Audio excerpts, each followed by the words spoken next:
देशामध्ये HMPV नावाचा जो डिसीज आहे तो धुमाकूळ घालताना दिसत आहे दिल्लीमध्ये। आतापर्यंत जर बघितलं तर 3 रुग्ण आहेत आणि हा डिसीज जो आहे तो महाराष्ट्रात येऊ नये, बीडमध्ये येऊ नये त्यासाठी काळजी घेतल्याचं जाते। माझ्यासोबत डॉक्टर अशोक थोरात आहेत जे बीडचे जिल्हा रुग्णालयाचे सिव्हिल सर्जन आहेत।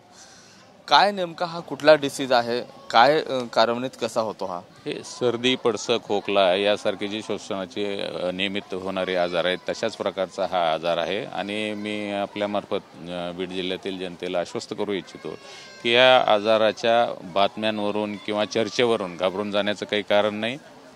आणि हा सर्वसाधारण जसे आजार असतात श्वसनाचे त्या पद्धतीचाच हा आजार आहे। नेमका हा डिसीज उगम कसा पावतो शरीरामध्ये, काय त्याचे थीम्स असतील? हे आजारी रुग्णांच्या संपर्कामुळे किंवा आपण याला आपण ड्रॉपलेट इन्फेक्शन म्हणतो, म्हणजे एखाद्यानं शिंक दिली त्या शिंकेमधून जे व्हायरसेस बाहेर पडतात ते आपल्या शरीरामध्ये प्रवेश करतात आणि तशा ह्याच्यामधून हा आजार आपल्याला होऊ शकतो। मगाशीच कोविडमधून आपण बाहेर पडलोय, आता हा नवीन डिसीज येतो। कोविड आणि या नवीन डिसीजमध्ये काय फरक जाणवतो? लक्षणांमध्ये जरी साधर्म असलं तरी कोविडला जे आपण प्रिकॉशन्स घेत होतो की आपण हस्तांदोलन टाळायचं किंवा आपल्याला हात आपल्या डोळ्याला, चेहऱ्याला, नाकाला लावायचा नाही, शिंक आली तर रुमाल समोर घ्यायचा किंवा एखादा टिश्यू पेपर घ्यायचा किंवा फार जर हे झालं तर आपण कोपऱ्याच्या त्या आपल्या बाहीमध्ये शिंक करायची, अशा प्रकारची जी काळजी कोविडला घेत होतो तशाच प्रकारची काळजी आपल्याला ह्या आजारामध्ये पण घ्यायची आहे। आणि हे जर घेतली तर नक्कीच आपण ह्या आजारापासून दूर राहू। हे सगळं दूर राहण्यासाठी काय टाळलं पाहिजे, या काळामध्ये कसं राहिलं पाहिजे? गर्दीच्या ठिकाणी जाणं टाळलं पाहिजे, एखाद्या आजारी रुग्णाच्या संपर्कात जाणं टाळलं पाहिजे, आपण स्वतःहून डॉक्टरांच्या सल्ल्याने औषधी घेणं टाळलं पाहिजे।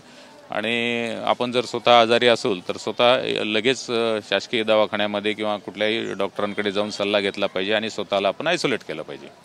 मराठवाड्यातली सगळ्यात मोठी ओपीडी म्हणून बीडच्या जिल्हा रुग्णालयाकडे पाहिलं जातं। तुमची कशी तयारी इथं झालेली आहे जर असा डिसीजचा असा रुग्ण जर आढळला तर? नाही, आपण कोविडच्या काळामध्ये जी तयारी केलेली होती त्याच्या दृष्टीनं ह्याला काही फार विशेष अशी तयारी आपल्याला लागणार नाही आणि तसं काही घाबरूनही जायचं कारण नाही। आपल्याला ज्यावेळेस असे काही रुग्णांची संख्या वाढेल आपण त्याचा सर्वे पण करत आहोत आणि जर अशा रुग्णांची संख्या वाढली तर आपण तयारीत आहोत। गाव पातळीवर तुमचे आरोग्य सेवक आहेत किंवा शासनाचे इतर प्रतिनिधी आहेत, त्यांना काही आवाहन करण्यात आलेलं आहे का की बाहेरून जे लोक येतात त्यांना काही इथं येऊन चाचणी करणं किंवा आरोग्य तपासणी करणं अनिवार्य आहे? नाही, आमच्या सगळ्या आरोग्य कर्मचाऱ्यांना अशा सूचना दिलेल्या आहेत की ILI सारखे जे रुग्ण आहेत म्हणजे सर्दी, पडसं, खोकला अशा असणाऱ्या रुग्णांची सर्वेक्षण करणं, त्यांच्यावर योग्य वेळी योग्य उपचार करणं किंवा त्याला आवश्यकता भासल्यास शासकीय रुग्णालयात संदर्भित करणं, अशा प्रकारच्या सूचना आपण सर्व आरोग्य कर्मचाऱ्यांना दिलेल्या आहेत आणि तशा राज्य शासन स्तरावरून ही सूचना आम्हाला मिळालेल्या आहेत। नक्कीच हे होते डॉक्टर अशोक थोरात। एक काळजी म्हणून त्यांनी देखील सतर्कता या ठिकाणी बाळगलेली आहे। जिल्ह्यातले आशा सेविका असतील किंवा इतर प्रतिनिधी असतील त्यांना पण निरोप दिलेला आहे। कोणी जर बाहेरून आला, जर कुणाला जरी हा डिसीजचा प्रॉब्लेम असेल किंवा सर्दी खोकला जरी असेल तर सर्वसामान्यानं घाबरून न जाता कुठल्याही नजीकच्या हॉस्पिटलमध्ये जाऊन तपासणी करावी आणि हा रोग बरा होण्यासारखा आहे, घाबरून जाण्याचं कारण नाही, असंही जे आहे आवाहन आता बीडचे जिल्हा शल्य चिकित्सक डॉक्टर अशोक थोरात यांनी केलेलं आहे। कॅमेरा पर्सन विनोद सह मी महेंद्र कुमार मुधोळकर, TV9 मराठी, बीड।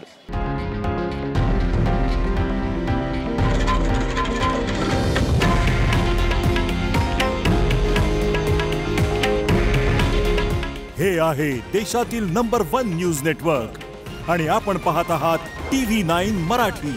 काळजी तुमची, हित महाराष्ट्राचं।